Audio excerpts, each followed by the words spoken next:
Recursos que faltam na escola.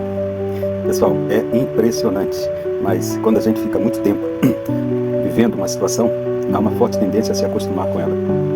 E hoje nós estamos numa situação em que nós acostumamos a acreditar que basta a escola ter salas, agora um pequeno refeitório, um lugar chamado biblioteca, não biblioteca de verdade, não precisa ser, e a gente já tem uma escola.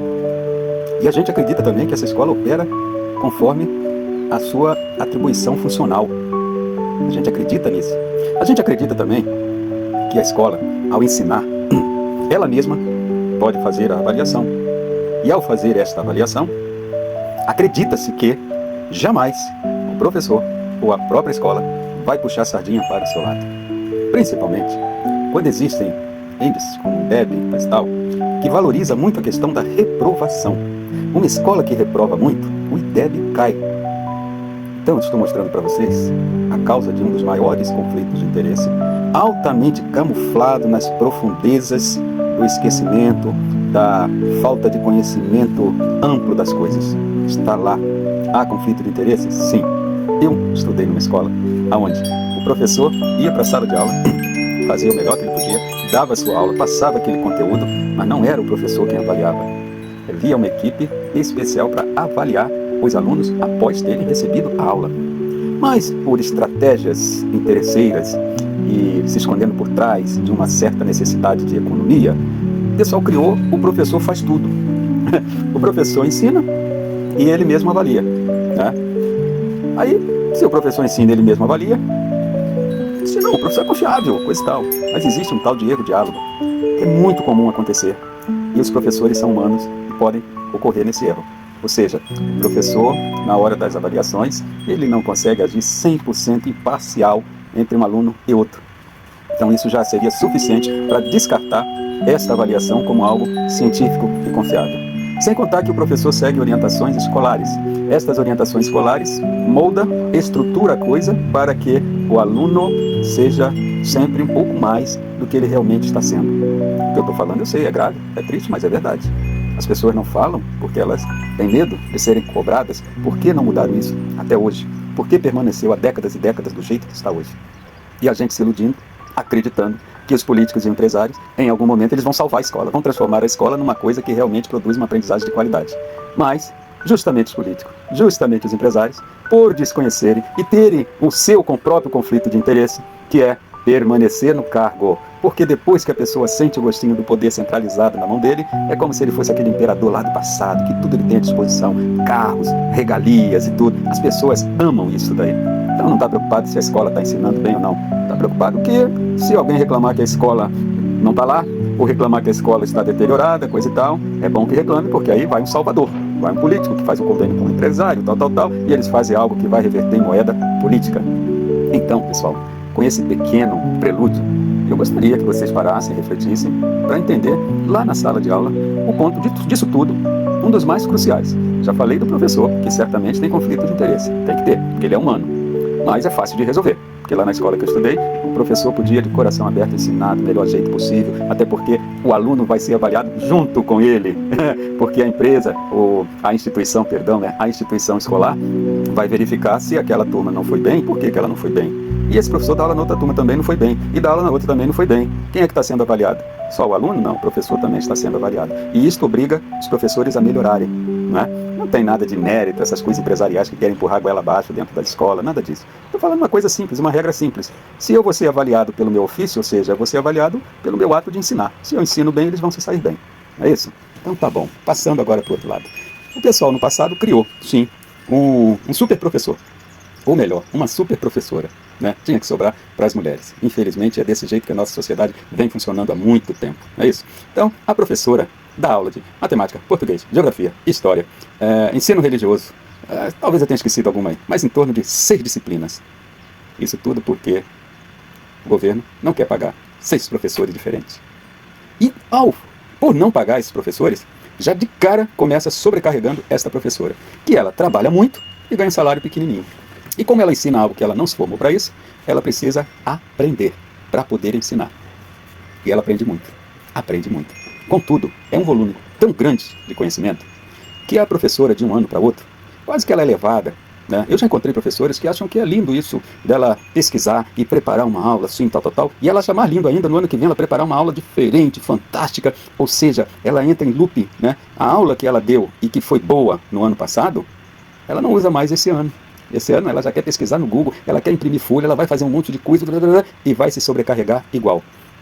E a comunidade escolar de braços cruzados, sem aproveitar momentos importantes para avaliar e melhorar sempre no ano seguinte um pouco mais. Não, a gente fica preso às rotinas. O que fez no ano passado é repetir nesse ano mais ou menos, exceto essa questão que a professora não acumula material. Uma professora que tem potencial para fazer um livro e trabalhar com esse livro um ano inteiro, uma década. Hoje não, uma década já é muita coisa, mas 2, 3, 4 anos. Um livro de autoria da própria professora. Se não for da própria professora, de um outro professor, né? Que seja um livro feito também pelas pessoas de sala de aula, pelas pessoas que sabem, que vão manusear e que vão ensinar. Não um manual que alguém faz, joga na mão do professor e ensina o professor como que ele deve fazer aquilo que é obrigação dele fazer. Então vocês estão vendo aí quando a gente fala de falta de recurso, né? E aí, ainda acontece outra falta de recurso grande antes da última que eu vou falar. É uma falta de recurso pedagógico e uma falta de recurso focada na informação. As escolas desconhecem a matética. Elas não conseguem ainda desconectar a ideia de que existe toda uma estrutura feita para ensinar e, em contrapartida, deveria e não existe uma estrutura feita para quem vai aprender. Quem vai ensinar, que é o professor, ele já sabe. Ele vai fazer um mapa, vai botar no quadro, vai olhar para aquilo, vai relembrar, vai colocar para fora todo o conhecimento que ele tem sobre aquele tópico e a aula dele está dada, está perfeita. Mas e o aluno, coitado? O aluno fica apenas assistindo a aula. Não vou repetir porque eu já falei no vídeo anterior. Então ele fica apenas assistindo aula. E a gente achando que isso é suficiente para gerar aprendizagem de alta qualidade. Não é. Então começa aí. Mas quem é que trata justamente da parte de como o aluno faz para aprender? Ninguém nem fala nas escolas. É a matética. A matética Comênio desenvolveu para favorecer o aprendiz com as técnicas de aprendizado. E isso foi camuflado por questões religiosas, né? Pasmem, questões religiosas feitas lá no passado, naquele século 17, 16 a 17. E nós estamos amargando isso até hoje. Mas agora eu vou tocar no último ponto, que é uma falta de recurso impressionante, altamente camuflada. Ninguém observa. Ninguém para notar que as salas de aula que nós usamos hoje nas escolas públicas municipais, na verdade elas são salas multiuso, né? Por que elas são salas multiuso? Porque ela, como uma ferramenta pedagógica, ela deveria se estruturar conforme o ensinamento que vai acontecer nela. Ah, geografia. Então, eu tenho que ter uma sala que respire geografia, que tenha algumas coisas como, sei lá, um mostruário de pedras, de peças, etc. Tudo dentro daquele espaço totalmente focado na geografia. Ah, eu vou ter aula de história. Eu teria que ter uma sala onde eu pudesse presenciar as coisas pertinentes ao universo da história dentro da sala de aula. Se eu vou ter aula de matemática, as coisas pertinentes ao universo da matemática. Agora, se eu faço tudo isso numa sala só, olha o rolo que dá isso aí. Imagina que eu sou um professor de matemática, outra de português, outra de geografia, não tem parede suficiente para apropriar, adequar a sala de aula ao ensinamento que eu vou dar. Então, a princípio, as paredes ficam brancas. Isso lá no ensino fundamental 2. Lá no ensino fundamental 1, tem uma professora, ela dá 6 disciplinas. Se ela fosse contemplar todas as 6 disciplinas nas paredes, não seria suficiente. Mas ainda vem professor de arte, que gostaria de exibir os trabalhos dos alunos, tal. Também vem professor de educação física, também vem a professora de dança e por aí vai. De inglês, vem a professor de inglês. O que tem na sala que pode favorecer o aprendizado do inglês? Coitada da professora, se ela for começar a usar o espaço que a outra professora já usa, já dá uma confusão danada. E eu acho impressionante como tudo isso acontece diariamente, mas ninguém consegue enxergar o problema. E se mesmo dentro das escolas, na sala de aula, as pessoas não conseguem entender isto, a importância disso que eu estou falando, você imagina o político e o empresário. Coitado, né? Eu não posso nem chutar cachorro morto aqui nessa questão, né? Porque os coitados estão lá longe, eles não sabem nada disso. Tudo bem, eles têm interesse em moeda política, etc. Mas se eles vissem um jeitinho de ganhar uma moeda política fazendo uma sala, né, adequada para cada ensinamento, eu tenho a impressão que eles fariam. Aristóteles já dizia lá no passado, na definição de política dele, é de que a política é quem vai se preocupar em aproximar e reduzir, né? Aproximar as classes e reduzir as classes sociais, as diferenças de classes sociais. E é impressionante que quem faz de fato esse papel, o instrumento que faz, é a escola, porque a escola dá ensinamento, e o ensinamento eleva o potencial das pessoas. Consequentemente, essa questão de diferenças sociais, em função da escola, tem que diminuir. Mas para isso existe a política também. Então, a falta de recurso em sala de aula, o que eu chamo a atenção, não é para a cadeira que está quebrada, não é para a mesa que está quebrada, não é para uma mesa que está faltando. Isso é fácil, é visível. Mas eu estou chamando a atenção para esse outro aspecto que as pessoas não costumam ver e que seria interessante que nós brasileiros começássemos a enxergar. Mas tem uma luz no final do túnel. É aquela que eu procuro valorizar muito, chamada Conselho Escolar, que é formado com pessoas da comunidade escolar.